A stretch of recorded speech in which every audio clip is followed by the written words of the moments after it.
The Discovery Marcus Rivera wiped the sweat from his forehead as he rummaged through the wreckage of the crashed meteorite. The impact site near Phoenix had drawn government attention, but as a freelance salvage operator, Marcus had his ways of getting first dibs on interesting finds. The metallic debris scattered across the desert floor looked valuable enough to make this midnight expedition worthwhile. Hidden beneath a twisted piece of what appeared to be hull plating, Marcus discovered something unusual. It was a rectangular container, about the size of a jewelry box, made from a material that seemed to shift colors in the moonlight. The surface felt warm to the touch, almost alive, with intricate patterns that pulsed with a faint blue glow. "Well, hello there, beautiful," Marcus muttered, tucking the box into his backpack. Whatever it was, it definitely wasn't from Earth. The way it hummed softly in his hands suggested some kind of internal mechanism, but there were no visible seams or opening mechanisms. Back at his workshop, Marcus spent hours examining the artifact. His metal detectors went crazy around it. His electromagnetic scanners produced impossible readings, and his X-ray equipment showed nothing but a swirling mass of energy inside. The box seemed to respond to his touch, growing warmer and brighter when he held it. 3 days later, everything changed. The sky above Phoenix erupted in light as massive ships descended through the atmosphere, not the sleek silver vessels of science fiction movies, but organic-looking behemoths that pulsed with the same blue energy as the box. The ships hung motionless over the city like floating mountains, casting shadows that plunged entire neighborhoods into darkness. Marcus watched from his workshop rooftop as smaller craft detached from the motherships, swarming toward his location. With terrifying precision, his hands trembled as he realized the connection. The box wasn't just alien technology, it was a beacon, and he had been broadcasting his location for 3 days straight. The landing craft touched down in his yard with surprising gentleness. Creatures emerged that defied every expectation Marcus had about alien life. They were tall, graceful beings with crystalline skin that reflected light like living prisms. Their leader, unmistakably female despite her alien features, approached with movements that seemed to flow like water. When she spoke, her voice resonated directly in Marcus's mind, bypassing his ears entirely. "Human," she said, her mental voice carrying undertones of desperate urgency.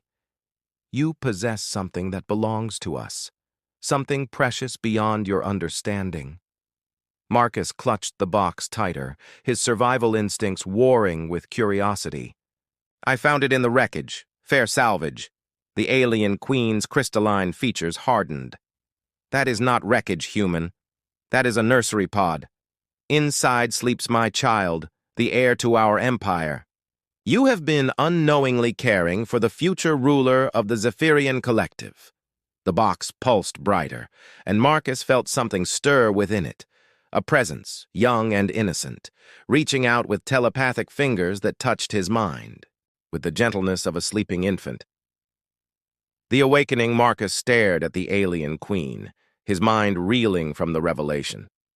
The box in his hands suddenly felt infinitely heavier, weighted with the responsibility of holding another being's life. The pulsing energy within seemed to respond to his emotional turmoil, growing brighter and more active. "Your child," he repeated slowly, looking down at the container. "This whole time I've been carrying around someone's baby?" Queen Zephyra's crystalline features softened slightly. "Not just someone's child, human. The heir to our civilization. When our scout ship was attacked by the Void Hunters, my consort managed to jettison the nursery pod before the vessel was destroyed. We have been searching for 3 of your solar cycles." The implications hit Marcus like a physical blow. 3 years. This alien child had been in some kind of suspended animation for 3 years, and he had been the unwitting guardian for the past 72 hours. The box's warmth against his palms suddenly made sense. It wasn't just technology, it was a living being's life support system. "Why didn't you just take it back?" Marcus asked, though he already suspected the answer. "The pod is biometrically locked," Zafira explained, her mental voice carrying notes of frustration and fear. "It bonded to the first compatible life form it encountered after the crash. Your neural patterns, your genetic signature, they are now part of the awakening sequence. To forcibly remove the pod would mean death for my child." Marcus felt the blood drain from his face. "So what are you saying? That I'm stuck with this thing?" "Not stuck," Zafira corrected. "Chosen. The pod recognizes you as a caretaker, a guardian. My child has been learning from your thoughts, your emotions, your very essence. In a way, you have become its first teacher."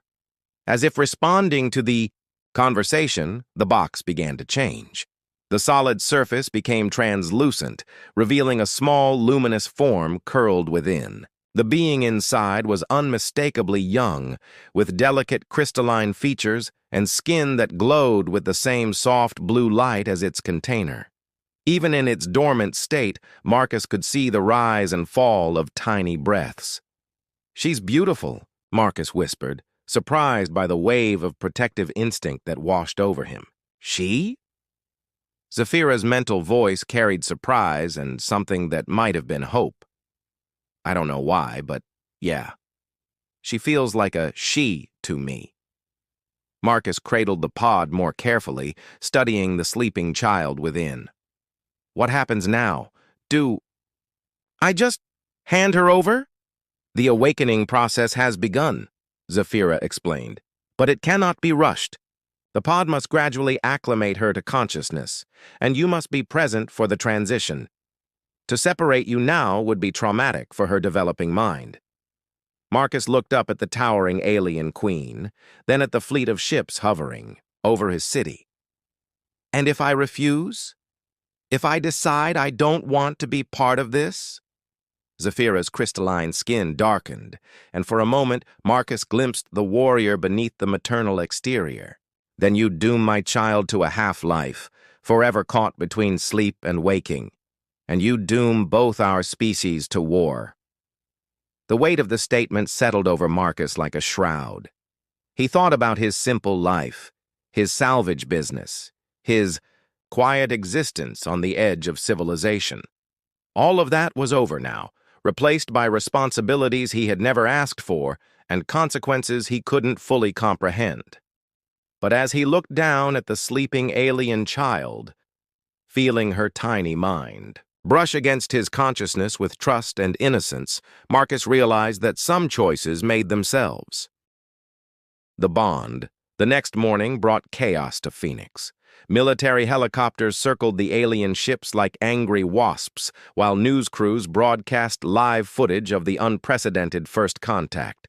Marcus found himself at the center of it all, sitting in his workshop with Queen Zafira and her retinue of crystalline warriors, trying to process how his life had become a diplomatic incident. "The awakening process has accelerated," Zafira explained, her mental voice tinged with concern. "Your emotional responses are triggering premature neural development. She is trying to wake up too quickly." Marcus looked down at the pod, which had become increasingly active throughout the night. The small form inside moved restlessly, and occasionally fleeting images would flash through his mind, glimpses of a vast crystalline city, memories of songs sung in harmonics that human ears couldn't perceive, and always the overwhelming sense of love and loss that emanated from the child's developing psyche. "What can I do?" Marcus asked, feeling helpless as the pod's glow intensified. "You must stabilize the connection," Zafira replied. "Share your calmest memories, your most peaceful thoughts. She is feeding on your emotional state, learning what it means to be conscious from your example." Marcus closed his eyes and tried to focus on tranquil moments from his life. The time he'd spent fishing with his grandfather on Lake Tahoe, the satisfaction of a perfectly restored vintage car engine, the simple pleasure of a sunrise over the desert. Gradually, the pod's frantic pulsing began to slow, matching the rhythm of his heartbeat. But the military wasn't willing to wait for natural processes. Colonel James Patterson, the commanding officer of the response team, burst into the workshop with a squad of armed soldiers. "Step away from the alien artifact, Mr. Rivera," Patterson commanded, his weapon trained on the pod. "This is a matter of national security." "You don't understand," Marcus protested, clutching the pod protectively. "She's not an artifact. She's a living being, and if you separate us—" "I don't care what it is," Patterson interrupted. "It's alien technology on American soil, and it's coming with us." Queen Zephyra rose to her full height, her crystalline form crackling with energy. "Harm the child, or her guardian, and you will face the full might of the Zephyrian fleet." The standoff lasted only seconds, but it felt like hours. Marcus could feel the alien child's distress through their bond, her fear spiking as she sensed the tension and aggression in the room. The pod began to crack, hairline fractures spreading across its surface as the awakening process destabilized. "Stop!" Marcus shouted. "Everyone just stop! You're scaring her!" In that moment of crisis, something extraordinary happened. Marcus felt his consciousness expand, touching not just the alien child, but every mind in the room. Human and Zephyrian alike, he could sense their thoughts, their fears, their hopes, the colonel's terror at facing the unknown, the queen's desperate love for her child, the soldier's confusion and duty, and beneath it all, the innocent trust of a being who had known nothing but Marcus's protection since awakening. The pod's cracks sealed themselves as Marcus projected waves of calm and safety. The child settled back into peaceful sleep, her tiny mind wrapped in the mental equivalent of a lullaby. But the connection remained, and Marcus realized that he had become something more than human. He had become a bridge between two species. "The bond is complete," Zephyra whispered, her mental voice filled with awe. "You are no longer just her guardian, Marcus Rivera. You are her translator, her interpreter of the universe beyond our people." Marcus felt the truth of it in his bones. He was changed, fundamentally and irrevocably, but as he looked at the sleeping child and felt her contentment through their shared connection, he realized he wouldn't have it any other way. The choice. The situation escalated rapidly. Within hours, the alien fleet had grown from a dozen ships to over 100, their crystalline hulls catching the sunlight like floating jewels. The human military response was equally impressive, with fighter jets patrolling the airspace and ground forces establishing a perimeter around Marcus's workshop. Through their mental bond, Marcus could feel the alien child's growing awareness. She was absorbing everything, the tension in the air, the fear from both sides, the weight of expectations that pressed down on her small shoulders. Her dreams had become more vivid, filled with images of war and peace, of two species standing at the crossroads of history. "She's becoming more active," Marcus reported to Queen Zephyra, who had maintained a constant vigil beside the pod. "I can feel her trying to communicate." "The awakening cannot be delayed much longer," Zephyra replied, her crystalline features etched with worry. "But your military leaders grow more aggressive by the hour. They see only a weapon where there should be hope." Marcus nodded grimly. He had overheard enough radio chatter to know that some faction within the military was pushing for immediate action. They wanted to seize the pod and study it, regardless of the consequences. The fact that it contained a living being seemed irrelevant to them. They saw only alien technology that could give humanity an advantage. The breaking point came when General Morrison arrived from Washington with a team of scientists and a direct order from the president. "Mr. Rivera," he announced, striding into the workshop with military precision, "you are hereby ordered to surrender the alien artifact for immediate study. The security of our nation depends on understanding this technology." "It's not technology," Marcus protested, holding the pod closer. "It's a child, a living, breathing child, who will die if you separate us." That's what they want you to believe, Morrison replied coldly. But we have experts who can determine the true nature of this device. Your cooperation is not optional. Queen Zephyra stepped forward, her form radiating dangerous energy. You would murder an innocent to satisfy your fear? This is how humanity chooses to announce itself to the galaxy? This is how humanity protects itself, Morrison shot back. Your presence here is an act of invasion, and we will respond accordingly. The tension in the room reached a breaking point. Marcus could feel the alien child stirring, her dreams turning toward nightmare as she sensed the hostility around her. The pod began to crack again, but this time the fractures were different. They pulsed with energy, as if something inside was trying to break free. She's waking up, Marcus whispered, his voice filled with wonder and terror. The stress is forcing her to consciousness. The pod's surface became fully transparent, revealing the alien child in perfect detail. Her eyes opened for the first time, revealing irises that swirled with galaxies of stars. When she looked at Marcus, he felt her mind touch his with the innocence of a newborn combined with the ancient wisdom of her species. But her gaze then shifted to the humans with their weapons, and Marcus felt her confusion and fear through their bond. Why were these beings hostile? Why did they radiate such aggression toward her and her mother? In that moment of first contact, the alien child made a choice that would change everything. She reached out with her developing telepathic abilities, not to attack or defend, but to understand. Every human in the room suddenly experienced what she experienced. The pure love of a mother, the protective instinct of a guardian, the simple desire to exist and grow and learn. General Morrison staggered backward, his weapon clattering to the floor. I can feel her thoughts. She's just a baby, a scared, innocent baby.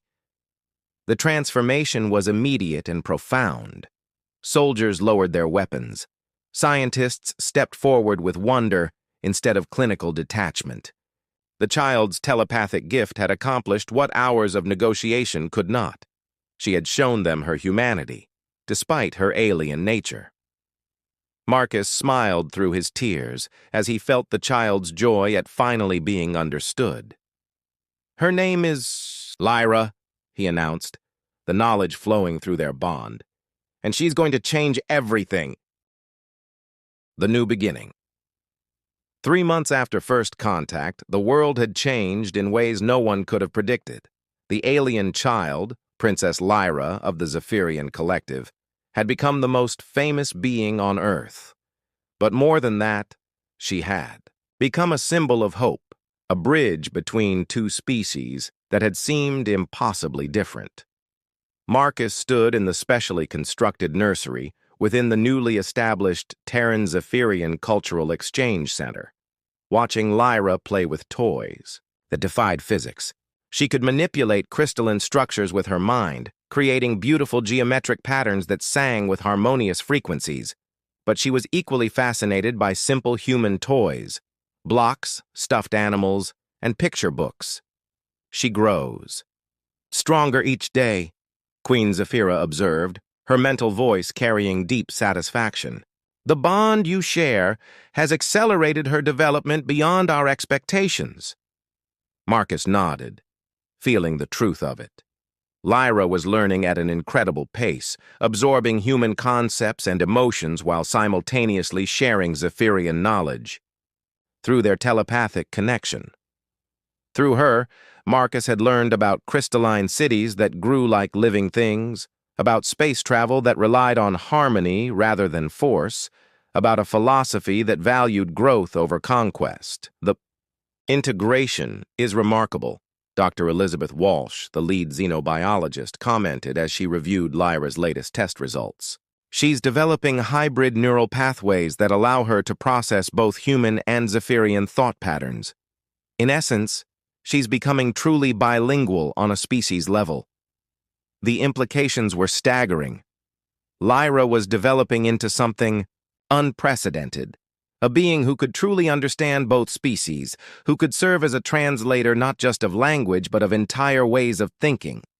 Through her bond with Marcus, she was learning human concepts of individuality, ambition, and creativity. Through her Zephyrian heritage, she brought perspectives on collective consciousness, harmony, and long-term thinking. But the most remarkable development was how she was changing the humans around her. Marcus had noticed it first in himself, the way his thoughts had become more complex, more nuanced. The bond with Lyra had expanded his consciousness, allowing him to perceive patterns and connections that had been invisible before. He could sense the emotional states of others, understand their motivations with unprecedented clarity. The effect was spreading. Everyone who spent time with Lyra, the scientists, the diplomats, the military advisors, reported similar changes.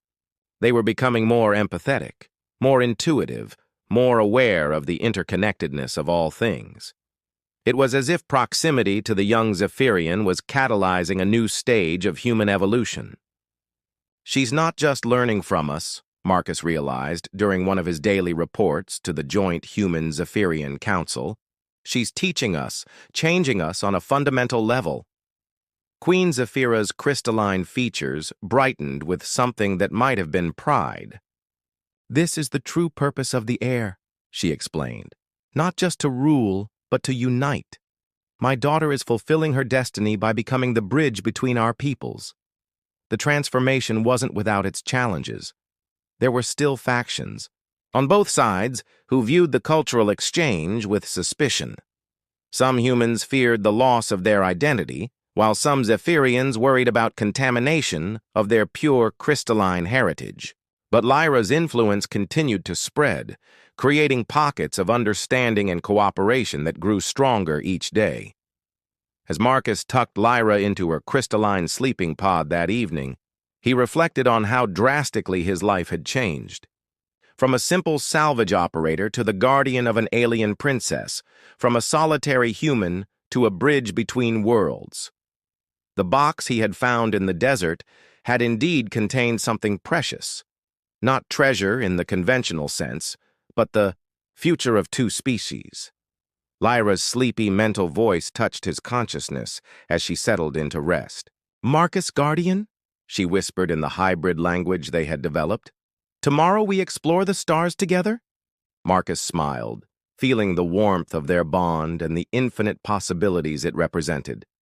"Tomorrow, little one. Tomorrow, we explore everything." Outside the nursery windows, human and Zephyrian ships moved through the sky in perfect formation, their lights creating patterns of unprecedented beauty. The age of isolation was over. The age of unity had begun, and it had all started with a box in the desert and a human who was brave enough to open his heart to the unknown.